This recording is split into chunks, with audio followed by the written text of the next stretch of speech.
उत्तीर्ण झालेले आहे. अरे देवा, अरे देवा, काय अरे उत्तीर्ण म्हणजे समजते का तुला? उत्तीर्ण झाले, उत्तीर्ण. आणि आणि आणि आणि त्याहूनही महत्वाची बातमी. अहो तुम्ही आणखी आता उत्सुकता ताणू नका, काय ते एकदा वाचून टाका.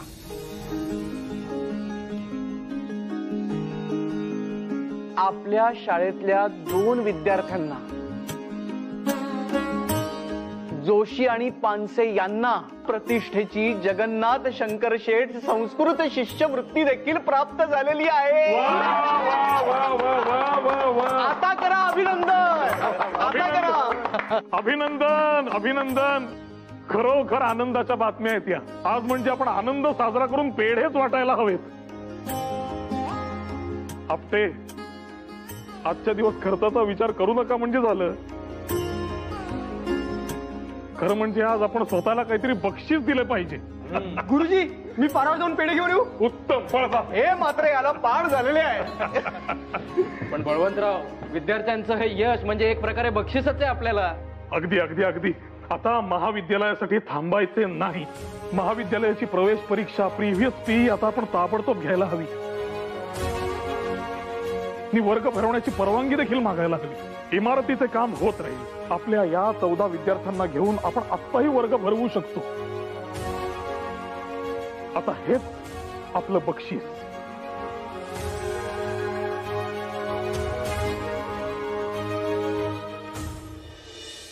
ऐकून खूप आनंद झाला बळवंतराव. हा शाळेने जे यश संपादन केलंय त्यात तुम्हा सर्वांचे खूप कष्ट आहे बरं का. आबासाहेब, आपल्यासारख्यांच्या पाठिंब्याच्या आणि आशीर्वादाच्या भिस्तीवरच आमचा प्रवास सुरू आहे. आज मात्र मी एक मागणी करायला आलोय. बर, ते काय?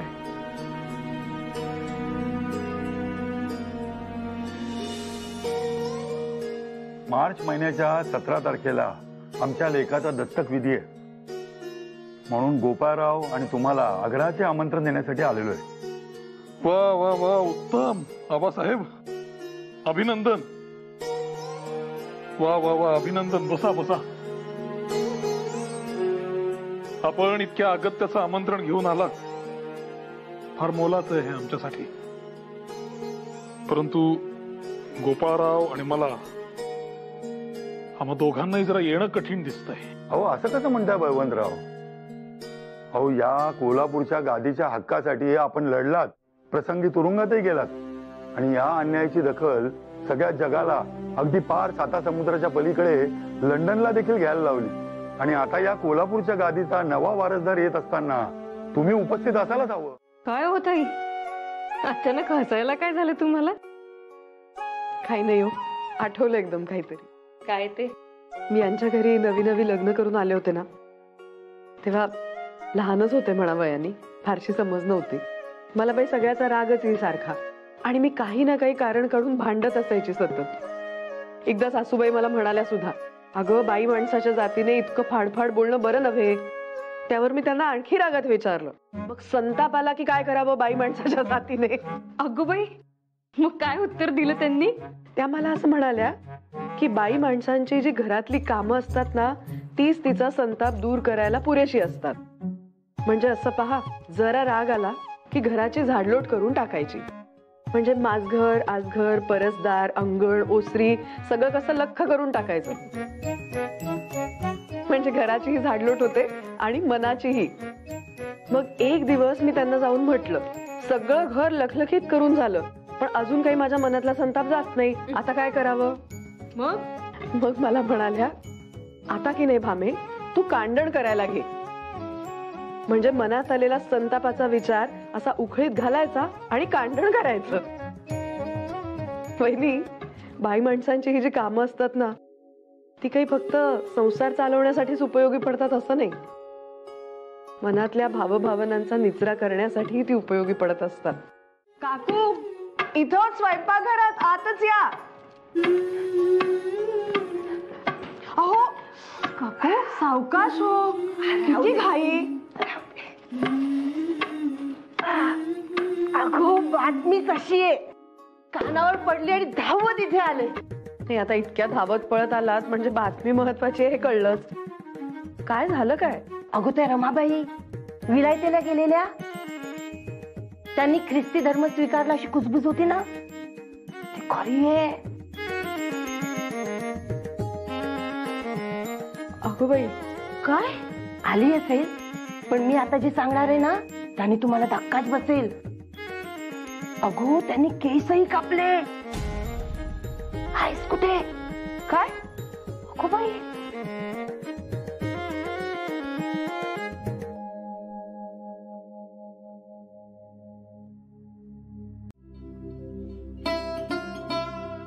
धाडसी आहे बाई रमाबाई, खरंच. पण तुम्ही स्वतः काही पाहिलं का? लोकांचं काय, ते काय वाटेल ते बोलतात. अगो म्हणूनच तर सांगायला आले ना मी.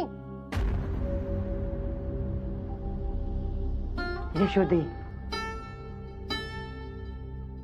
तू कशाला एवढं मनाला लावून घेते? चालते. अगो आपल्याकडे विधवाच केस कापतात, पण विलायतेत गरत्याही डोकं भादरून चांगला आकार आणतात केसांना. आता त्याला भादरणं म्हणता येणार नाही, भादरणं ते आमचं. ठराविक दिवशी तो आला की निमूट डोकं उघडं करायचं त्याच्यासमोर. त्यानंतरची मस्तकाची आगाग फक्त भादरण्यानीच होत नाही ग, विधवा असण्याची आगतिकता, अपमान, अवहेलना या सगळ्यांनी होत. चंदनाचा लेप काय ग, तो फक्त वरून, पण मनाचा दाग, त्याला काही उपायच नाही.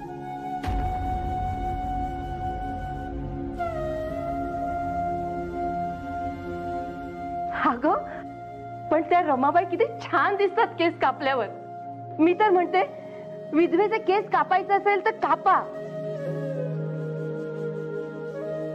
पण भादरू नका. त्या रमाबाईंसारखे छान ठेवू द्या, म्हणजे हे असं भोंड डोकं ना आलवणात झाकायला नको. मग मी तर छान पैकी डोकं उघडं टाकून गावभर हिंडेन. अहो काही काय बोलता काकू तुम्ही? तुला नाही समजायचं. अगं विधवेचं डोकं बघणं म्हणजे अपशकुन, म्हणून ते झाकावं लागतं. पण या रमाबाईंसारखे केस कापले ना तर कुणालाच बघायला अपशकुन वाटणार नाही. तुला सांगते भामे, ही रीत रुळली ना की सगळ्या बाया केस उडवत चालतील पुण्याच्या रस्त्यावर. तू बघ.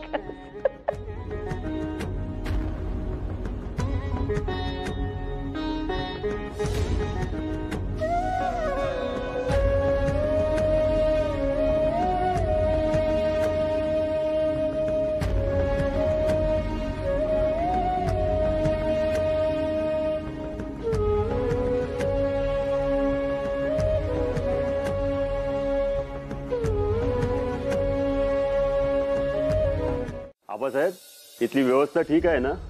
उत्तम, काहीच काळजी नाही. आणि कोल्हापूरची परिस्थिती कशी आहे?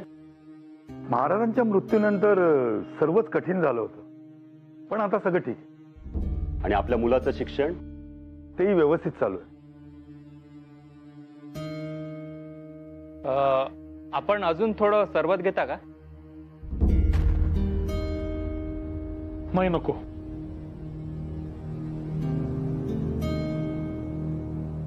त्यापेक्षा कामाचं बोलून विषय संपवून का नाही टाकत आपण? नाही म्हणायचे असेल तर नाही म्हणा, काही हरकत नाही. रिजंट साहेब येतच आहेत आणि सरकारचा असा नियम आहे की अन्य कुठल्याही सरदार संस्थानिकांशी त्यांच्या अनुपस्थितीत कुठल्याही प्रकारची बोलणी करू नये. मी काही इथे राजकारणावर गप्पा मारायला आलेलो नाही. माझं काम शैक्षणिक आहे. We are also very interested in the field of education.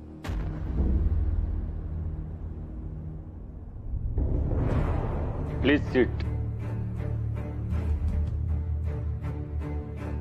Mr. Tilak, as you can see, the British government has established many schools. You yourself have studied in government school, correct? Tell me, what are you expecting from me? हो साहेब. बळवंतराव,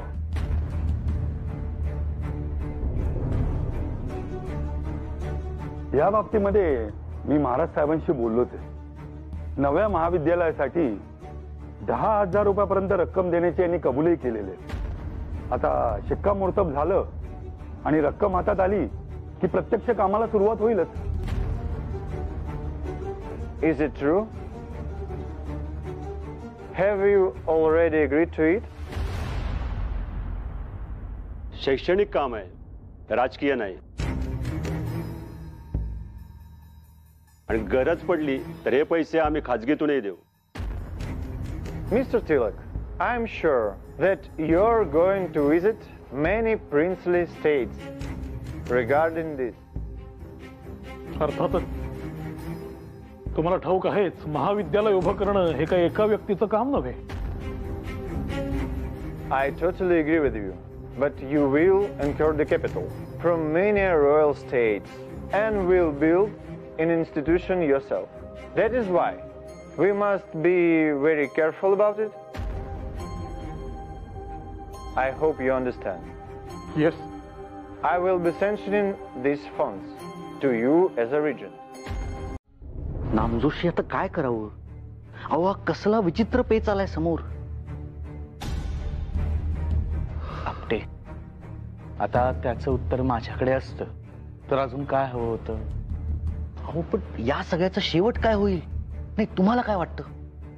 तेच म्हणतोय आपटे मी. मला काय वाटतं हे जास्त महत्वाचं असण्यापेक्षा काय घडायला हवं हे नाही का?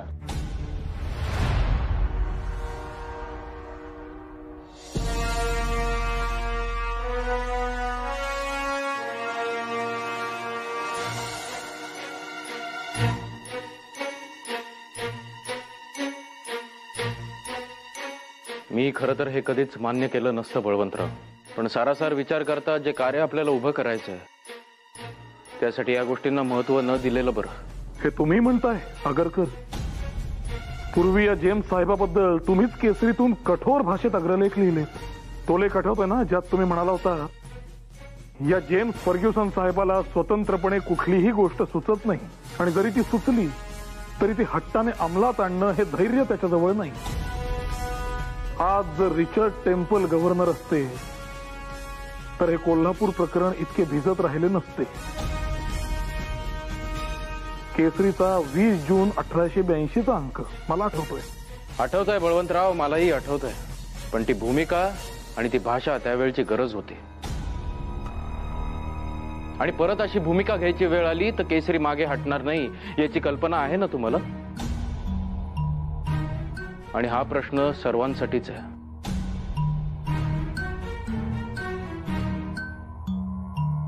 गोपाळराव, आम्हा सगळ्यांचा तुमच्यावर पूर्ण विश्वास आहे. आपल्या सगळ्यात एकवाक्यता असली म्हणजे मिळवले. चला हे देखील करून पाहूया.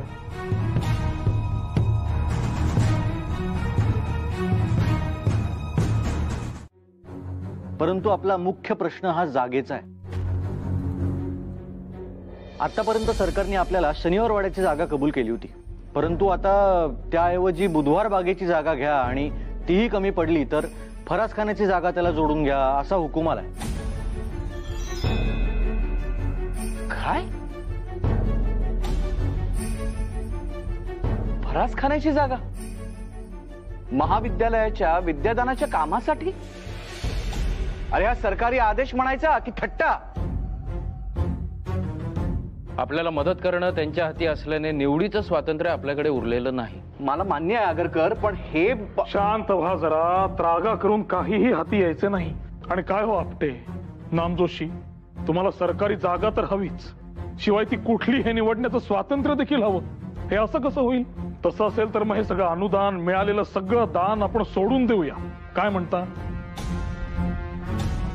मात्र परत शून्यातून प्रयत्न करून सुरुवात करावी लागेल. चालणार आहे? मला असं वाटतं जागा कुठली का असे ना, अगदी स्मशानभूमी देखील असो, मला चालेल. असं चकित व्हायला काय झालं? मंडळी, आपण काम काय करतो ते महत्वाचं आहे, कुठे करतो ते नव्हे. होय की नाही? मलाही बळवंतरावांचं हे म्हणणं पटतंय.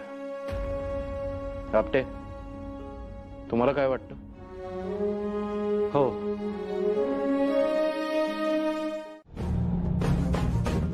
केसरी चालवताना आम्ही पदरमोड करतो. शाळा चालवताना पगार वाढ राहू द्या, पुरेसा पगारही घेत नाही. आणि हे असं लिहिलं जात आहे आमच्या बाबतीत. हो. आगरकर, तुम्ही बसा आधी शांत व्हा. बसा, थांबा. अहो काय हे आगरकर, पाणी घ्या. शांत व्हा. हे पहा, तुम्ही एवढा रागा करून घेण्याची काहीही आवश्यकता नाहीये. अहो, निबंध चंद्रिकेत काहीही छापून आलं तरी आपलं वर्तन तसं होतं का? नाही ना. तुकोबाराय काय सांगतात, निंदकाचे घर असावे शेजारी. झालं तर मग हे पहा, आपण काय करतो आहोत त्याचा हेतू आपल्यापाशी स्पष्ट आणि शुद्ध आहे आणि त्याची आपल्याला पुरेशी कल्पना आहे. हे महत्वाचं आहे ना आगरकर. झालं तर मग त्यांच्या जहरी टीकेचे बाण आपण आपल्यावर उडवून घेण्याची काय आवश्यकता? सोडून द्या, शांत व्हा. गुरुजी, तुम्हाला तातडीने घरी बोलवलंय. जसे असाल तसे असा निरोप आहे. म्हणजे मगाशी सुद्धा कपडे वाळत घालता घरी येऊन पडल्या आणि आता पुन्हा हे असं. पण वैद्यबुवांना बोलावणं धाडलोय का? अगो, लगेच कशाला वैद्यबुवांकडे? आधी बघूया घरगुती चाटण्याने काय फरक पडतो, मग बघू. अहो, असं काय म्हणताय? तब्येतीचं काही कमी जास्त व्हायला नको. अगं, ज्यात त्यात काय गळे काढता आणि हात पाय गाळता. आणि भामे, 2 बाळणपण झाली आहेत ना तुझी, मग तुला कळू नये म्हणजे हद्दच झाली बाई तुझ्या पुढे.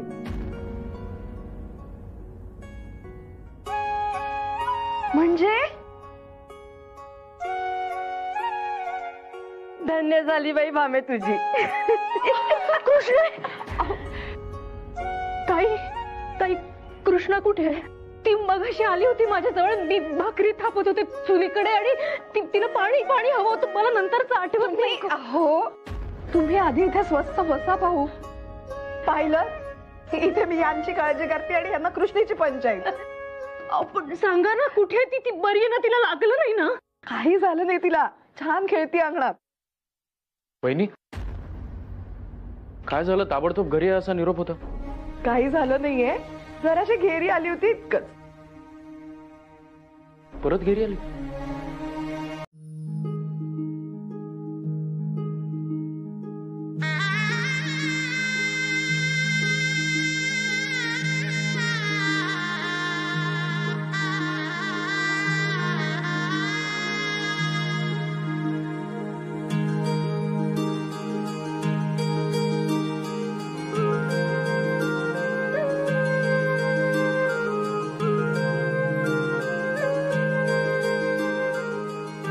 चला ग मुलीनो, सुरुवात करा. हो, चला सुरू करूया. चला वहिनी. हो, करूया सुरुवात ना. हो. कुणी गोविंद घ्या, कोणी गोपाळ घ्या, कुणी मधुसूदन घ्या, कोणी जनार्दन घ्या,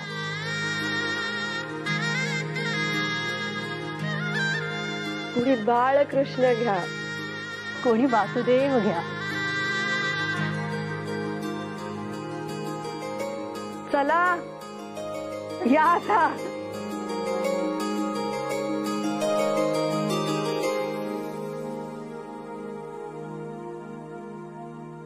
अगो बाई,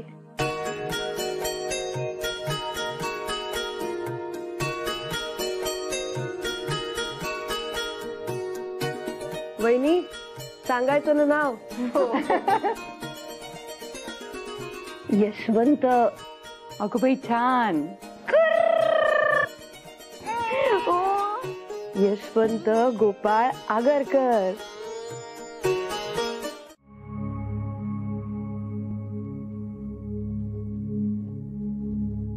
अहो, ऐकलं का? त्या जानकी काकू त्या सांगत होत्या की मुलींसाठी वसतिगृहाची सोय करायचा विचार आहे म्हणे. चालू आहे असा विचार. का ग? का ग काय? चांगल्या घरातल्या मुली अशा येऊन एकट्या दुकट्या त्या वसतिगृहात राहणार? घरचे तयार होतील का? आता तयार न व्हायला काय झालं? शिक्षणासाठीच येत आहेत ना. मला तर बाई कठीणच वाटतं. आता आपल्याला त्या वयाची मुलगी असती तर त्या एकट्या पोरीला परगावी असं खुशाल ठेवलं असतं.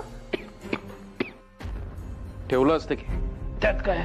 अहो काहीतरीच काय.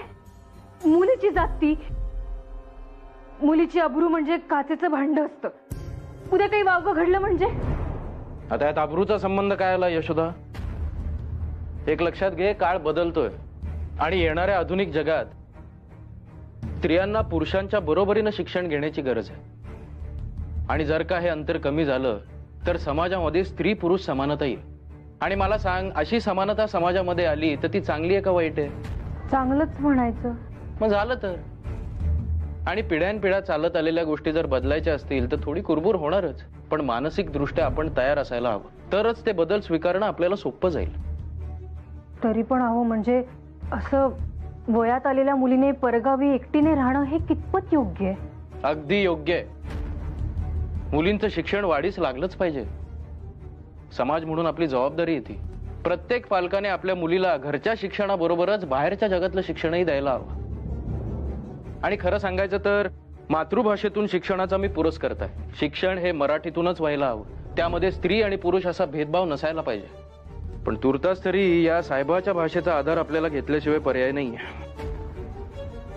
म्हणजे भविष्यात जर मराठीतून शिक्षण वाढवायचं असेल तर आता इंग्रजीतून शिक्षण घ्यायला हवं असं. काय बाई तुम्ही अगदी जगावेगळा विचार करता.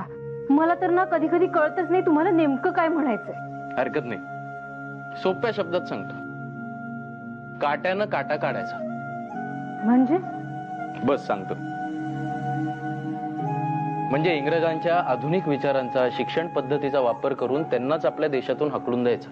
कारण येणारा काळ हा रणांगणावर युद्ध करण्याचा नसून बुद्धीनं युद्ध करण्याचा आहे. आणि ज्या शत्रूशी आपल्याला दोन हात करायचे आहेत त्याची भाषा आपल्याला अवगत असायलाच हवी. तू काळजी करू नकोस. तू तुर्तास तुझ्या लिखाणावर आणि वाचनावर लक्ष केंद्रित कर. समजलं. सांग ना काकू, देवी मला शिक्षा देणार का? नाही ग बाळा, काही देवी तुला शिक्षा वगैरे करणार नाही. मग ती ताई देवी कशी झाली? काकू मी पण अशीच देवी होणार? सांग ना काकू, मी का व्हायचं देवी? कृष्णा, वेळ आली की सांगे ना तुला. नाही, सांग मला काकू, आत्ताच सांग. अगं हे बघ, त्या ताईला की नाही न्हाण आलं होतं म्हणून तिची पूजा केली. न्हाण म्हणजे काय आणि ते काय येतं? तू भलते सलते प्रश्न विचारू नकोस ग. सांगितलं ना तू.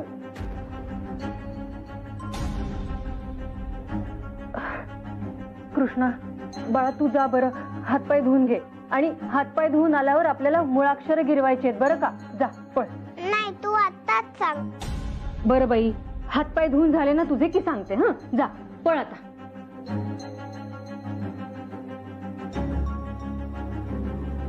कुठे गेली होतीस?